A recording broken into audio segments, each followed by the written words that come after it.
क्या आपने कभी सोचा है, जब हम गहरी नींद में चले जाते हैं तब हमारे भीतर क्या होता है? वह समय जब न कोई विचार होता है, न कोई स्मृति, न कोई इच्छा। फिर भी जब हम सुबह उठते हैं तो कहते हैं, आज बहुत अच्छी नींद आई। यह कौन सी चेतना है जो जानती है कि हम सोए हुए थे? जब शरीर निष्क्रिय है, मन मौन है, बुद्धि काम नहीं कर रही, तब भी कुछ है जो उपस्थित है, जो साक्षी है। वही है सुषुप्ति अवस्था। एक ऐसी अवस्था जिसमें आत्मा ईश्वर से मिलती है, पर उसे उसका ज्ञान नहीं होता। उपनिषदों में कहा गया है, यत्र न कंचन कामयते न कंचन स्वप्नम पश्यति तत्सुषुप्तम। अर्थात जहां न कोई इच्छा शेष रहती है, न कोई स्वप्न चलता है, वही है सुषुप्ति। वह परम शांति की स्थिति है जिसमें आत्मा अपने स्रोत ब्रह्म में विलीन हो जाती है। परंतु यहां एक रहस्य छिपा है। आत्मा ब्रह्म से मिलती तो है, लेकिन अनजाने में। वह उस एकत्व को जानती नहीं। यह वैसा ही है जैसे सूर्य के नीचे खड़ा व्यक्ति आंख बंद करके कहे, यहां अंधेरा है। सूर्य तो है, पर अनुभव नहीं।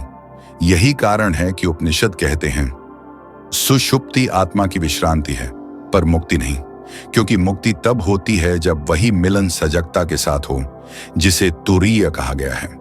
आज हम इस वीडियो में जानेंगे सुषुप्ति अवस्था क्या है, आत्मा उस समय कहां जाती है, यह अवस्था ईश्वर से जुड़ाव का प्रतीक क्यों है, और क्या हम जागृत रहते हुए उसी शांति को पा सकते हैं। भारतीय दर्शन में सुषुप्ति अर्थात गहरी निद्रा की अवस्था को केवल नींद नहीं, बल्कि एक आध्यात्मिक स्थिति माना गया है। सदियों पहले जब विज्ञान ने चेतना का नाम भी नहीं सुना था, तब ऋषियों ने ध्यान और अनुभव से यह खोज की थी कि चेतना 3 नहीं, बल्कि 4 अवस्थाओं में कार्य करती है: जागृत, स्वप्न, सुषुप्ति और तुरीय। इसका सर्वप्रथम और सर्वश्रेष्ठ वर्णन मिलता है मांडुक्य उपनिषद में, जो केवल 12 मंत्रों वाला छोटा उपनिषद है, पर इसे उपनिषदों का सार कहा गया है। उपनिषद कहता है, यत्र सुप्तो न कंचन कामम कामयते न कंचन स्वप्नम पश्यति तत्सुषुप्तम। मांडुक्य उपनिषद मंत्र 5। अर्थात जब मन और इंद्रियां शांत हो जाती हैं और चित्त किसी भी वस्तु की कामना नहीं करता, तब व्यक्ति सुषुप्ति अवस्था में होता है। यहां आत्मा न तो जागृत है, न स्वप्न देख रही है, न सोच रही है। वह शुद्ध विश्रांति में है। किंतु इस विश्रांति में ज्ञान नहीं है। वह अंधकारमय शांति है, प्रकाशमान नहीं। बाद में बृहदारण्यक उपनिषद और छांदोग्य उपनिषद दोनों में इस विषय को और गहराई से समझाया गया। बृहदारण्यक कहता है, एषा ह्यस्य परागति, एषा ह्यस्य परमा संपत्। अर्थात यह अवस्था आत्मा की परम गति है, जहां वह सब कर्मों, इच्छाओं और अनुभवों से मुक्त होकर ब्रह्म में विश्राम करती है। लेकिन यह मुक्ति नहीं, केवल अवकाश है। आदि शंकराचार्य ने अपने ब्रह्मसूत्र भाष्य में लिखा, सुषुप्ति में आत्मा ब्रह्म में स्थित होती है, परंतु अविद्या अज्ञान से आच्छादित रहती है। यानी वहां ब्रह्म का अनुभव नहीं, केवल अस्तित्व है। जैसे बादलों के पीछे सूर्य मौजूद होता है, पर दिखता नहीं। योग शास्त्र के अनुसार भी सुषुप्ति अवस्था मन की 5 अवस्थाओं में से एक है: क्षिप्त, मूढ़, विक्षिप्त, एकाग्र और निरुद्ध। सुषुप्ति उस स्थिति के समान है जहां मन निरुद्ध हो जाता है। वह कुछ नहीं सोचता, न देखता, न अनुभव करता, पर चेतना पूरी तरह समाप्त नहीं होती। यहां से पता चलता है कि भारतीय ऋषियों ने नींद को केवल जैविक नहीं, बल्कि आध्यात्मिक घटना के रूप में देखा, जहां आत्मा प्रतिदिन थोड़ी देर के लिए अपने मूल स्रोत ब्रह्म से जुड़ती है और फिर जगकर उसी संसार में लौट आती है। सुषुप्ति अवस्था यह वह क्षण है जब मन का खेल थम जाता है, जब सभी विचार, इच्छाएं और स्मृतियां विलीन हो जाती हैं। पर आत्मा, जो इन सब की साक्षी है, वह नष्ट नहीं होती। वह बस अपने मूल स्वरूप में विश्राम करती है। जब हम गहरी नींद में जाते हैं तो हमारी इंद्रियां बाहरी जगत से कट जाती हैं। मन स्वप्नों के संसार में भी नहीं भटकता, और बुद्धि जो निर्णय लेती है वह भी शांत हो जाती है। यह वही बिंदु है जहां आत्मा चैतन्य स्वरूप अपनी यात्रा पूरी करके अपने स्रोत में लौट जाती है। बृहदारण्यक उपनिषद कहता है, सुषुप्ति में आत्मा अपने शरीर, मन और कर्मों को पीछे छोड़कर परमात्मा में प्रवेश करती है, जैसे पक्षी अपने घोंसले में लौट आता है। यह अत्यंत सुंदर प्रतीक है। जैसे पक्षी दिन भर आकाश में उड़ता है, कभी भय में, कभी उत्साह में, पर अंततः शाम को लौटकर अपने घर में विश्राम करता है।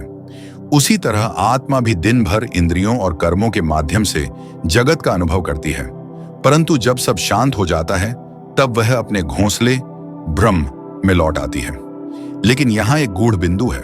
उपनिषद कहते हैं, सुषुप्ति में आत्मा ब्रह्म में लीन तो होती है, पर उसे उस मिलन का ज्ञान नहीं होता। यानी वह ईश्वर में समाई हुई है, पर अनजाने में।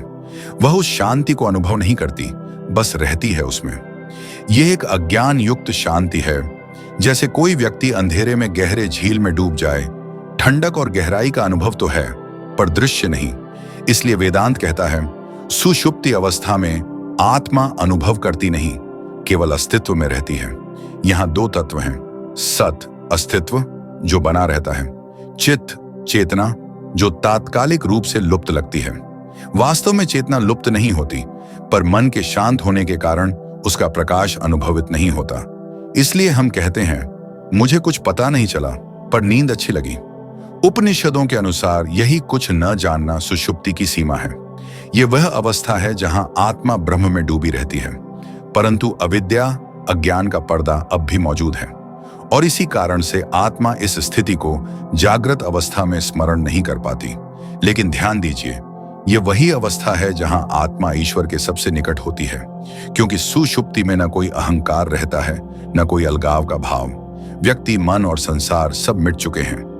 केवल मैं हूं का सूक्ष्म भाव रह जाता है, और वह मैं वास्तव में ब्रह्म का ही प्रतिबिंब है। इसीलिए शास्त्र कहते हैं, सुषुप्ति में आत्मा ब्रह्म का आलिंगन करती है और ब्रह्म आत्मा को अपनी गोद में रखता है। परंतु जब हम जागते हैं तो फिर से मन, विचार और अहंकार सक्रिय हो जाते हैं और आत्मा उस मिलन को भूल जाती है। यही भूल ही संस्कारों का कारण बनती है, और यही भूल हमें बार बार पुनर्जन्म के चक्र में रखती है, क्योंकि हम उस एकत्व को अनुभव करते हैं पर पहचानते नहीं। सुषुप्ति अवस्था का रहस्य यही नहीं रुकता। यह केवल नींद की अवस्था नहीं, यह आत्मा और ब्रह्म के बीच के संबंध का संकेत है। परंतु यह मिलन अज्ञान के आवरण में ढंका हुआ होता है। जब यह मिलन सजगता के साथ घटता है, तब वह तुरीय अवस्था कहलाती है। शास्त्र कहते हैं, सुषुप्ति में आत्मा ब्रह्म में स्थित होती है, पर उसे यह झात नहीं होता कि मैं ब्रह्म हूं। तुरीय में वही आत्मा जानती है, अहम ब्रह्मास्मि। यहां अंतर ज्ञान का है, अनुभव का नहीं। सुषुप्ति और तुरीय दोनों में मन शांत है, इंद्रियां निष्क्रिय हैं, विचार अनुपस्थित हैं। परंतु सुषुप्ति में ज्ञान सोया हुआ है और तुरीय में ज्ञान जागृत। कल्पना कीजिए, आप समुद्र में गहराई तक उतर गए हैं। ऊपर की लहरों का शोर नहीं है, सब कुछ शांत है। सुषुप्ति में आप इस गहराई में हैं, पर आंखें बंद हैं। आपको समुद्र का स्वरूप नहीं दिखता। तुरीय में वही गहराई है, पर आपकी आंखें खुली हैं। आप जानते हैं कि आप और समुद्र एक हैं। आदि शंकराचार्य ने इस स्थिति को अद्भुत रूप से समझाया है। सुषुप्ति में आत्मा ब्रह्म का सान्निध्य पाती है, किंतु अविद्या के कारण उसे आत्मज्ञान नहीं होता। तुरीय वह अवस्था है जहां यह अविद्या विलीन हो जाती है। यही कारण है कि सुषुप्ति आत्मा की विश्रांति है, जबकि तुरीय आत्मा की मुक्ति। अब प्रश्न उठता है, यदि सुषुप्ति में आत्मा ईश्वर से मिलती है, तो क्या यह मिलन स्थायी क्यों नहीं होता? उपनिषद इसका उत्तर देते हैं, अविद्या ही वह पतली दीवार है जो आत्मा और ब्रह्म के बीच खड़ी है। जब हम जागृत अवस्था में लौटते हैं तो मन के संस्कार, स्मृतियां और अहंकार फिर सक्रिय हो जाते हैं। वह दीवार पुनः खड़ी हो जाती है। हम कहते हैं, मैं सोया था, पर कोई यह नहीं कहता मैं ब्रह्म में लीन था, क्योंकि उस समय साक्षी भाव उपस्थित नहीं था। इसलिए योग शास्त्र और वेदांत दोनों कहते हैं, सुषुप्ति तुरीय की झलक मात्र है। यह उस अवस्था का बीज रूप है जिसे ध्यान और साक्षी भाव के माध्यम से स्थायी अनुभव में बदला जा सकता है। महर्षि पतंजलि ने कहा है, निद्रा भी एक प्रकार का वृत्ति है, पर जब साधक उस निद्रा को साक्षी भाव से देखना सीख लेता है, तब वही निद्रा निरुद्ध चित्त अवस्था में परिवर्तित हो जाती है। यानी सुषुप्ति का अनुभव अज्ञान से नहीं, ज्ञान से करना, यही आध्यात्मिक साधना का सार है। यही कारण है कि ध्यान में जब मन पूरी तरह शांत होता है तो साधक उसी अवस्था को सजग रूप में अनुभव करता है। वह कह सकता है, अब मैं सोया नहीं हूं, पर विचारों का शोर थम गया है, और यही सजग शांति तुरीय है। यह सुषुप्ति का ही विस्तार है, पर अब वहां प्रकाश है, ज्ञान है, जागृति है। इसीलिए वेदांत कहता है, जो सुषुप्ति को जान गया वही मुक्त हुआ, क्योंकि जिसने गहरी नींद के मौन में अपने साक्षी को पहचान लिया, वह अब किसी भी अवस्था, जागृत, स्वप्न या सुषुप्ति में बंधा नहीं रह सकता। वह जानता है, मैं वह हूं जो इन तीनों अवस्थाओं को देखता है, और वही देखना ही ब्रह्म का साक्षात्कार है। अगर सुषुप्ति अवस्था में आत्मा ईश्वर से मिलती है, तो क्या यह संभव है कि हम जागते हुए भी उसी शांति का अनुभव कर सकें? उत्तर है हाँ, यह संभव है, लेकिन इसके लिए हमें अपनी चेतना को भीतर की ओर मोड़ना सीखना होगा। वेदांत कहता है, सुषुप्ति बाहर नहीं घटती, वह भीतर की अवस्था है। जब मन शून्य हो जाता है, वही गहरी नींद का मौन उतर आता है। इस शांति को जागृत अवस्था में लाने के लिए 3 साधन बताए गए हैं। 1 साक्षी भाव, 2 ध्यान, और 3 भक्ति स्मरण। 1 साक्षी भाव, स्वयं को देखने की कला। हर दिन कुछ समय निकालिए और अपने विचारों को देखें, जैसे कोई व्यक्ति नदी के किनारे बैठकर प्रवाह देखता है। बस देखें, बिना किसी निर्णय के। जब आप देखते हैं कि विचार आ रहे हैं और जा रहे हैं, तो धीरे धीरे आप समझने लगते हैं, मैं विचार नहीं हूं, मैं देखने वाला हूं। यही साक्षी भाव है। यह अभ्यास आपको उस बिंदु तक ले जाएगा जहां विचारों का प्रवाह थम जाता है और मन सुषुप्ति की तरह शांत हो जाता है। पर आप सोए नहीं हैं, सजग हैं। यही सुषुप्ति का सजग अनुभव है, तुरीय का द्वार।